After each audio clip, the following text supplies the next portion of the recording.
Hello and welcome to the B Button. I'm your host Baron Marf, and I'm joined as always by the man of the hour, the one and the only AngryLink. How you doing, buddy? Getting there. Recovering. Long week. Manic E3 week. Yeah, well, it's obviously that time of year when you have to stay up late to catch Sony's conference if you can be fucked, which I couldn't. It's just like, I just watched the trailer recap. Catch it in the morning. And yeah, struggling to find the hours with work and E3 to get some gaming done. It's been pretty epic. So I'm going to throw it up to you straight away, Mark, and try and get myself off the hook early.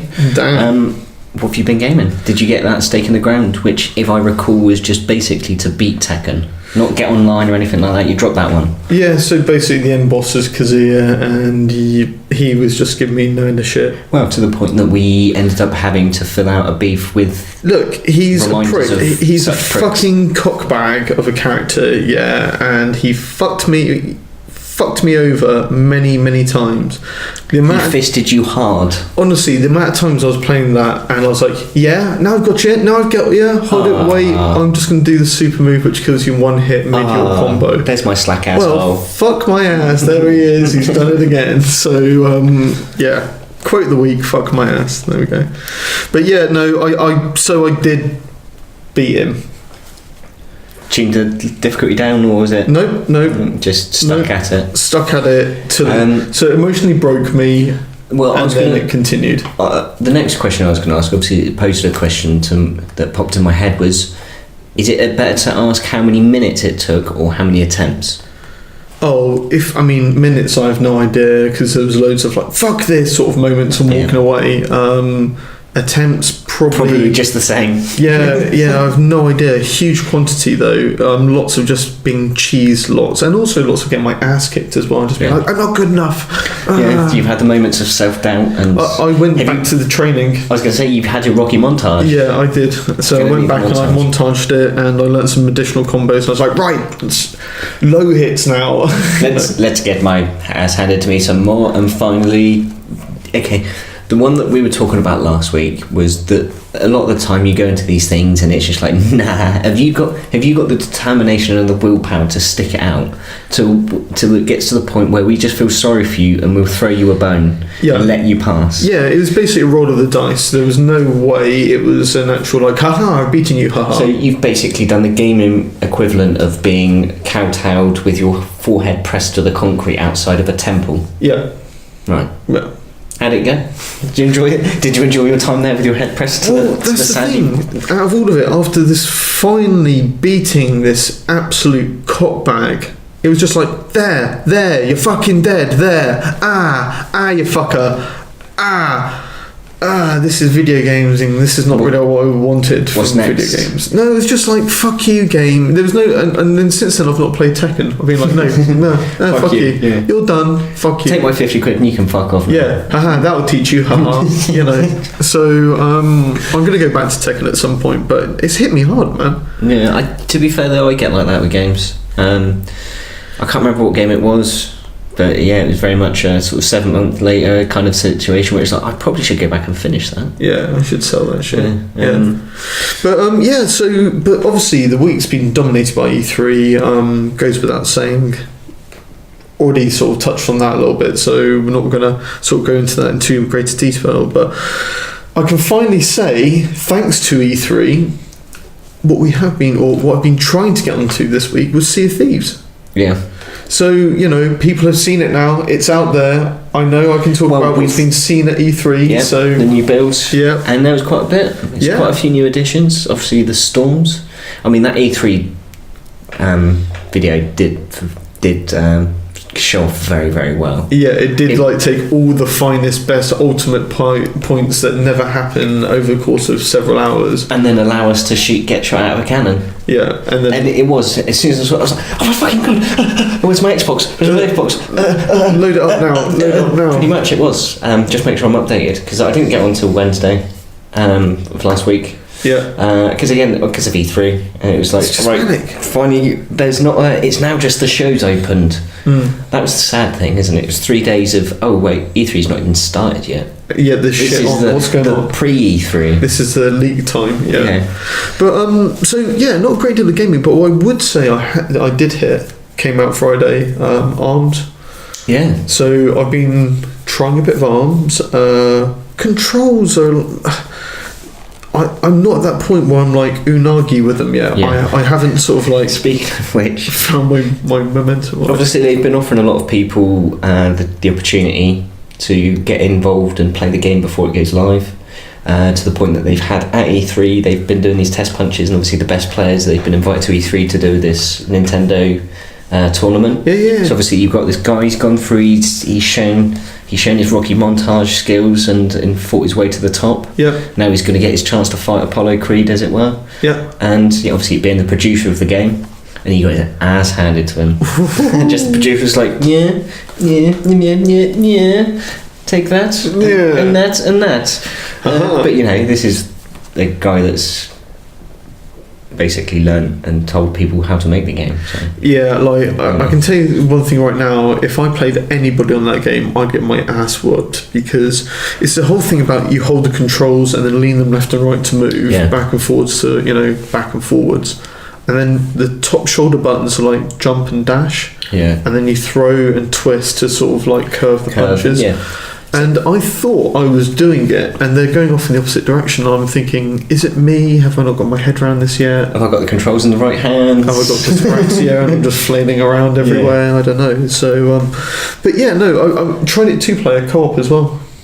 One thing I was going to ask, I was watching in memory of prior past E3s. Do you remember Kevin Butler, like Sony's best ever marketing tool? Yeah. And I remember I was watching one of the adverts for the Move. And it's like going on about how precise they are, and it was one of the boxing, showing off the boxing, which wasn't as precise as they claimed it to be. But it's when he was there, it's like, so you can actually do more realistic fights don't end up as just the whole waving hands that everybody did on. That's it. Which you were basically just using them as drumsticks and just. And I'm just going to unleash a barrage of fucking Hokuto Doken fucking style 100 punches. Get some. So, is it? Obviously a question, once I've got to it, is does it feel just like you say, could you go to that Wii emote kind of drum roll, I'm just going to unleash a barrage, or is there, like say, a more depth and tactical awareness and situational stuff that you have to be aware of? Well, this is the thing, without me nailing these controls, I haven't found it yet, and I think for me I've got to give it a bit more time, because I wondered if I got a bit sort of like the flailing version of button mashing, like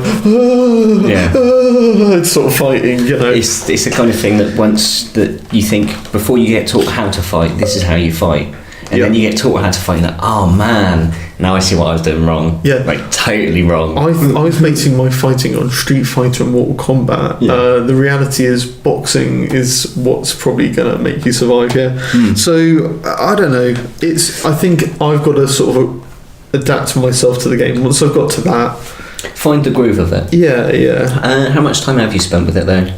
Probably about a couple of hours so far. So again, you just get into grips, you found the characters and sets you like, and then obviously it's the arm combinations as well, and the tactical stuff that you've got from that. There is you've got obviously 3 options for each character, but you can also unlock other variations from other characters to add on to yours. And it is quite a tactical little game. It adds a nuance to it that I didn't really appreciate when I was looking. Not I didn't appreciate, I knew they were doing it, but it kind of more like it was like something that I was aware of, but I didn't think it would have such a big impact on how the match was going to play out.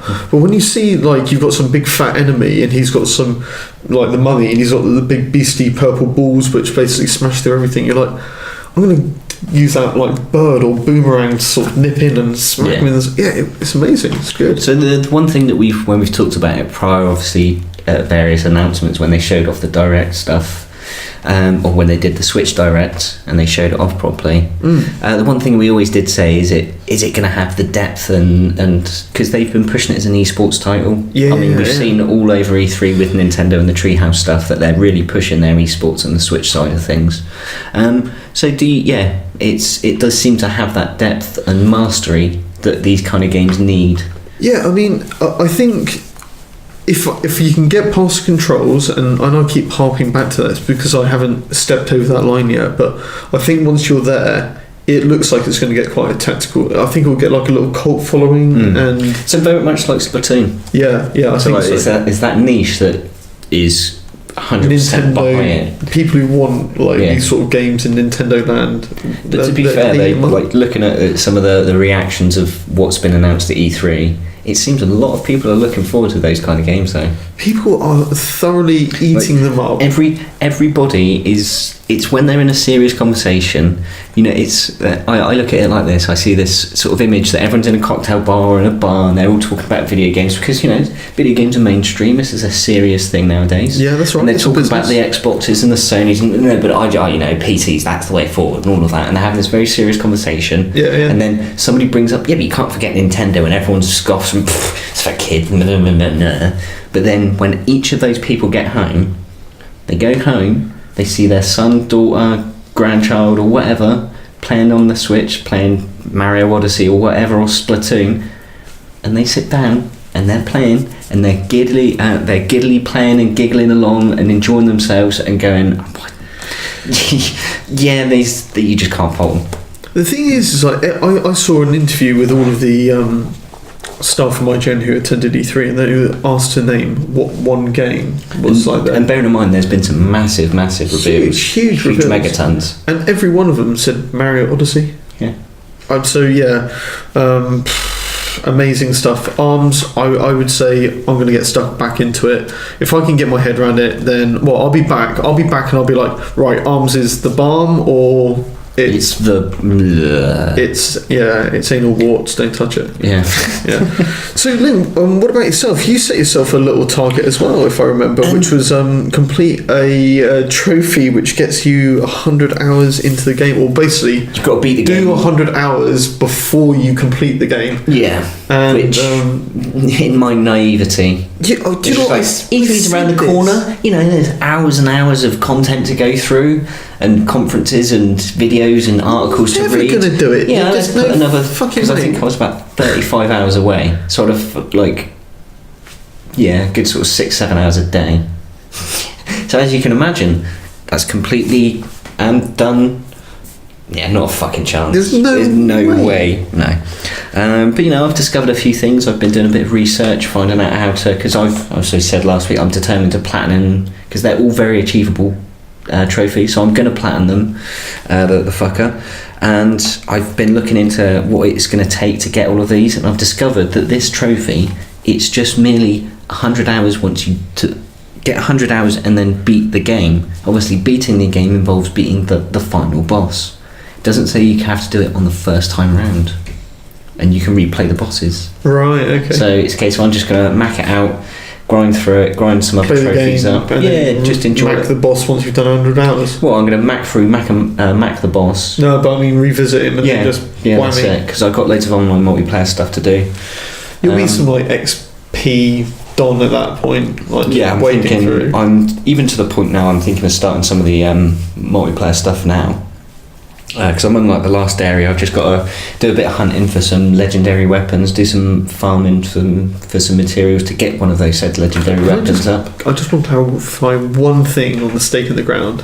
So not only did you not do it, but did you put 10 hours in? I'm up to about probably about that. I'm about 73 hours, so about 8 hours, something like that. So I've put a few in. I've got a couple of trophies, and I've achieved something. But because obviously I'm determined to get the platinum, it's a grind. It's full on MMO RPG grind time. Yep. Like full on. This is like hunker down, get nachos. Yeah. I mean, the good thing is though, with the grinding, and other than some of the legendary materials and the really rare stuff, all of the areas and the different areas in the world, and obviously you've got your different sort of types of building, and one's a desert, one's a forest, one's a normal plain, blah blah blah. Yeah. They all have the same kinds of enemies, so it's just families of enemies. So you'll have your scorpion family, and every area has the same enemies basically, right? In just different sections of the map. Okay. So it doesn't matter where I go, I can sort of farm and grind for all the shit I need to get myself set.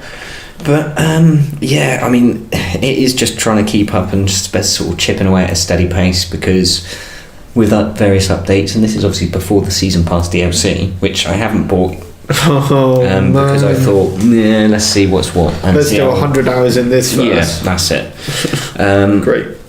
But there's like all of these dungeons with extra loot and gear, and there's like 40 plus, I think, just as a sort of a rough guess.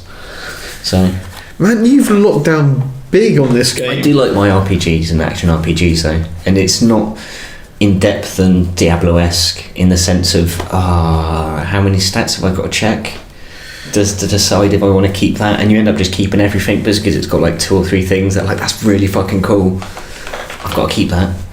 Yeah, I must admit I've become some sort of like stat monkey in Shadow Warrior 2. Yeah, like the perks, all the little buffs you can put but on each weapon. it's not pages and pages of them though. You've got like a handful or maybe half a dozen. Well, in Shadow Warrior 3 there's like 5 different variations, and each weapon takes 3, and then you've got in each like sword there's like 3 swords, 3 shotguns, so it's just like there's a lot of options, but they're sort of fairly... Balancing the best ones in your favourite weapons is hard work. But that's half the joy of these things though, isn't it? Yeah. Anything else you've been playing? I finally started playing Ori and the Blind Forest. I was really worried. I was telling you about this earlier, wasn't it? I bought the definitive edition. Seen it on sale. I think it was like £8. I was like, fucking right, bonus, baby. Yep. Getting that bought. I completely forgot that I'd bought it. Obviously, I'd been scouring through on my phone.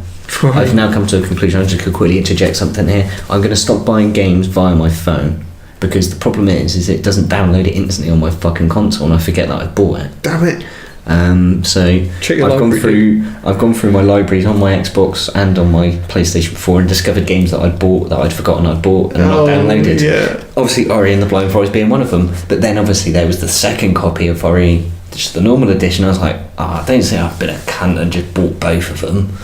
Because I had this image where I'd bought it and then Games with Gold, or it might have been Games with Gold or something like that, and I've then seen the definitive edition and got confused, and I was like, that's on sale, I haven't got that. Man, I'm going to Google whether that was on Games with Gold, because that'll be the answer. You wouldn't own it any other reason, would you? No, I'm pretty sure it hasn't, because I'd have been like, fucking right, I don't have to pay for that shit. Yeah. So I'm pretty sure it's either it has been, or I've missed it, or it's not been there yet. But I don't think it is. But yeah, anyway, got into that. It's awesome. Yeah, I mean, I played a bit of Ori and the Blind Forest, and I didn't get traction with it. I think I've beat you on respawns. Really? Yeah, I think you was up to like 12. I was on 4 at the time. It was like, I'm like the first area. I'm going to be beating that within that. Yeah. It really stuck a chord with me, man. Yeah. Yeah. Love the art style. Love the presentation of it. Spoiler alert. What power have you got up to? I think I'm only like 3 or 4 in. So I've got like the dash. Yeah. Obviously the shoot the little flamey dude. Yeah. What else was there? Because I've hardly got anything. Basically, how many areas have you sort of popped up on the map? So I think I've got made my way to the 3rd sort of bit now. Long time ago, can't remember the map. But yeah, no, I mean, like, I just remember jumping in for a bit and being like, I like it, but I didn't stay for some reason. It's the kind of game though that if you had a really competent player, that you could distill all like the best bits into like a 3-hour sort of video. It's like I did it with Last of Us. I knew I could never be bothered to play The Last of Us. It's just a great game, don't get me wrong, amazing work that they put into it, but it's one of those games it's too tense for me to enjoy. Yeah. And I'm not down for being sat there all fucking jittery and oh my god, there's a clicker, fuck it, run. Shit, I'm never going to finish that game. So I thought, do you know what? Obviously I didn't have a PlayStation 3 at the time as well, that did help. But I'll do the Let's Play. Everyone's been fucking raving about this story. I have to see it. Yeah. Just to know. And yeah, absolutely adored watching it. Spent 15 hours watching the whole fucking thing. And this guy was going through, he wasn't just blasting through it, and thankfully it was trying to find one without fucking some commentary over the shit on top of it. Yeah. Because it's not just this is the bit where he says this, oh for fuck's sake. It's just such douchery and morons that are just narcissistic fucking bollocks basically a lot of the time. But I think it'd be a really good game for that as well. I think it's got just such a a lot going for it. It's very pretty, isn't it? It's a gorgeous game. It's a really great. I mean, the opening is quite touching and sad, and it kind of, you know, the way that Up starts, and you've got this whole emotional story that's condensed into like 5 minutes. Yeah. And that's now you're given the key. Off you go, and you're like, oh fuck, you've got this real sort of connection and emotional bond. Man, just get on and heal this thing or sort this out. That's it, mate. I was really, really, really fucking sucked in from the get-go. But obviously I saw the difficulty options and I was like, easy? Yeah, easy. I want to just enjoy the story, and that is what I'm totally there for. Yeah. I mean, like I say, positives for me, it's great art and story. The music, brilliant. I absolutely love it. I was to the point I was trying to find if they had the soundtrack on Soundcloud, so I didn't have to buy it. But I've come to the conclusion that I'm going to have to buy it. Damn. A couple of little bits, the controls are a bit loose. For a game of that, where you need like Rayman and Mario, they're fucking pin sharp and it's pixel perfect. I mean, even Meat Boy, it's a tough as nails game, but it's you know, if you get it right, you'll nail it. And once you've got that ability and you've got the practice and it's down, you fucking blitz through games like that. Yeah. But this, everything seems a bit. I felt the same way about, was it Elysian the Dust, whatever it was? Yeah, Elysian Dust. Yeah. It's almost like it was like a poor man's Vanillaware game. Yeah. Because you know that they're solid and tight, like Musamura and Daring and Blade. Yeah, it's amazing. Exactly, those kind of games. And this isn't a positive or a negative, but it's the difficulty of the game. Like, I don't mind games ramping up quickly, and I like the idea of some games where you kind of, oh, this is easy, and then it goes, actually, now I'm going to pull back the curtain and show you what's really inside. And that's the real game. That I don't mind, but it seems that it's really janky. tough, and with the controls being a bit loose, some of the sections I fucking really simple, just jump over 3 things and jump over some flaming fireballs onto small little platforms like classic Mario. I've played enough platformers. I could nail that. The fucking 8 fucking respawns that it took. I mean, I love the save system as well. I think that's a really good idea. It's good. So talk a little bit about what the difference is between like the save system and normal ones. Well, obviously normally you've got 2 options. It's either sporadically auto saves, and you've got you can save it at any time kind of thing, or there's the checkpoint system. Whereas this has kind of got a mixture of the 2, but you've got these little orbs, these blue orbs that you can collect, and you can set one off to save it. Yeah, so you've basically got a limited number. It's a bit Resident Evil-y, really. Yeah, that's it. But obviously you have got then certain areas that you can go to and you can save it, and it'll refill your meter and all of that. Yeah. So it's obviously, I love the Metroidvania aspects of it, where you collect an energy and that life increases and all of that stuff. And I mean, it's just a general all-round great game. And really looking forward to facts. It was the whole reason that Will o' the Wisp got announced. I was just like, Ori and the Blind Forest, I must get that. And then obviously I turned my Xbox on and looked at what's waiting to install, and I thought, is this small free play day shit that I'm never going to play, and it's just automatically fucking downloading. And I was like, no, Ori and the Blind Forest Definitive Edition, and obviously saw the normal edition under it. I was like, I don't have to pay for it twice. But then I played it and I wasn't upset that if I had. It's fine. It's a great game. Happy to support them. Yeah. So yeah, that was the other one. Obviously, Rogue Life, just still hammering out on the mobile scene. Well, it's one of those. It's a great game that you're sort of making a cup of tea or something. You just stood there at the kettle, quick 5 minutes. Just go blitz through, do some auto levels, go and do some farming, and just find little bits and bobs. So it's just macking up the characters, and unlocked a 6th character. Didn't have to pay for it. Nice. So just through gameplay, so that was good. That's a rare thing these days. Yeah, definitely.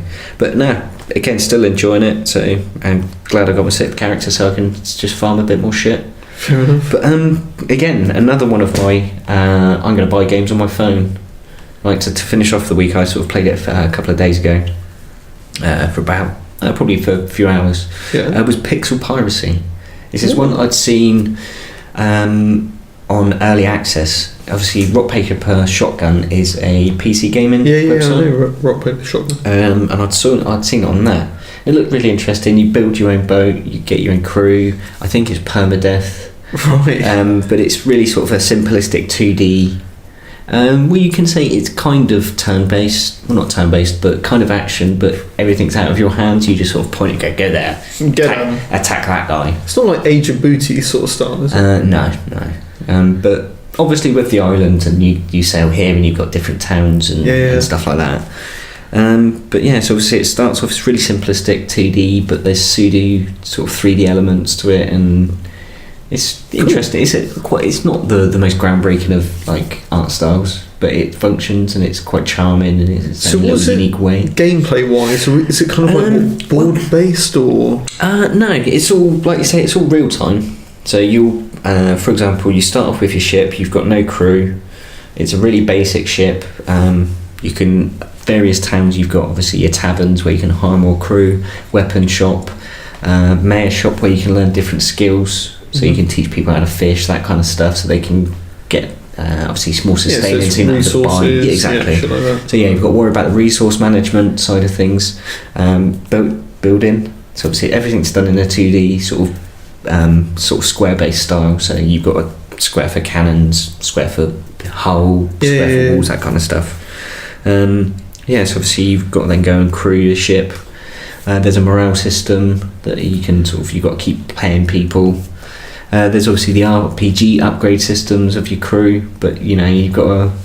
It's that thing of because you don't want to maybe invest too much into them because they could like go and get themselves killed because they're retards. Well, I don't want to pay them that much. Exactly. And there's the looting islands and travelling to various and attacking other ships, and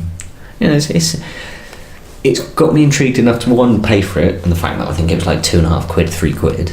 Big spender. Sale, bam. And I was interested when I first saw it because I like the idea that it's quite just an easy breezy game. Yeah.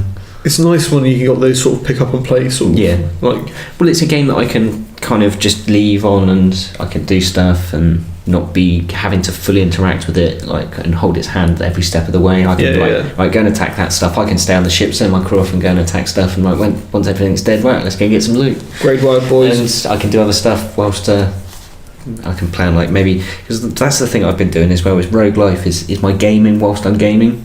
So say if there's a cutscene, it's just I don't care about this, it's not a story. Rogue life, yeah. And just do some auto fucking battles and shit.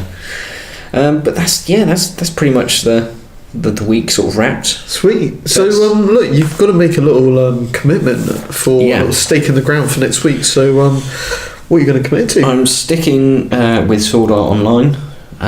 Again, I'm not going to be naive and say another 100 hours. Yeah, I'm not gonna, because again, the 20 hours, 27 hours that I'm going to have to put into it. So I'm not saying I'm going to do that and then finish the game, which I probably will do in the end anyway. But I'm going to go do some trophy hunting, looking for a specific trophy, which is legendary weapon.